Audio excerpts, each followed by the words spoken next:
Jeff Gross. My colleague and friend Al is not here today. We're just going to do a real small message. We didn't want to go 2 weeks in a row completely missing, but the big one will be next week. But I just wanted to just reflect upon a couple of things, just to share with you a little bit about our Fierce Faith campaign, these 99 days between Pentecost and the coming of the basically the autumn.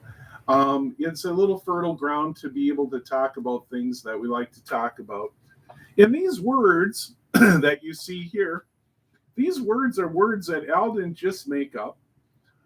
These words are words that we use behind the business of doing ministry. Words that are very important to us. They're not necessarily theological, but they do definitely have theological implications. They're not necessarily meditative, but they definitely can be meditated upon. And these are words that we use when we interact with other people who are doing the business that we're doing. The word like attention, for instance, paying attention to what's happening. Good advice for everybody.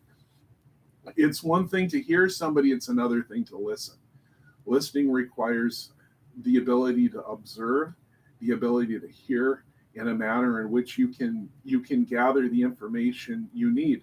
One of my least favorite things about the texting culture of which we are now a part is that it deprives us of the ability to see body language and hear vocal inflections, and all we're left with is just some raw information. There's a lot we can glean from interpersonal communication, and there is no substitution for interpersonal communication, and certainly texting doesn't do the trick in many cases. Intention is a big word. If you are looking for a particular outcome in ministry, then you do what we refer to as intentional ministry, the kind of ministry that seeks to accomplish something specifically. Is that intentional ministry would be, for instance, being able to staff for a youth group or something of that nature. Intentional ministry is the kind of ministry where we intentionally go out and do the work looking for an outcome that doesn't happen by accident. I always like to go back to Disney because I'm a Disney guy. Disney never does anything by accident. Everything Disney does is intentional. If you pay attention, you will see just how intentional that work is, right down to pumping out good smells as you walk through the middle of the park, all the way down to making sure that all the gift stores are on the right side of the road as you're heading to your car. They know exactly what they're doing. And our job to be intentional is to know what we're doing as well. Being accountable, that's a huge word. A lot of people like to blame other people for everything. We grow when we hold ourselves accountable. That's how you grow. That's how you take responsibility. And accountability is a big thing. We're all accountable. If you're a member of the church, you're accountable for what happens in the church. The word accountable is a much better word than blame because it holds us all in equal position. Authentic is probably my favorite word. Nobody wants to see something that isn't real. Authenticity gives us the ability to see things that are real. Take, for instance, this chart I'm holding up.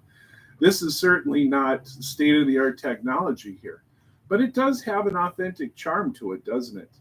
Because it's something that I'd probably put in my kitchen as I'm making a list of things or whatever. The same kind of chart. Authenticity is big. Vulnerable. This is a big word too. Allow yourself to feel. Allow yourself to experience. Making yourself vulnerable is a great way to do counseling or interaction. Allowing yourself to be a part of what's going on. The opposite of vulnerable is to draw big old shields, shielding you from your feelings. You're never going to be able to relate on an interpersonal level unless you're willing to make yourself vulnerable. That doesn't mean that you don't have boundaries. It just means that you allow your heart to be broken every once in a while so you can experience humanity on an interpersonal level. And of course, celebrate.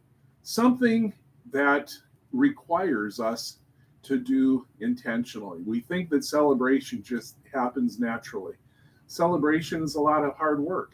God calls us to celebrate. It's a part of what we do in our Christian walk.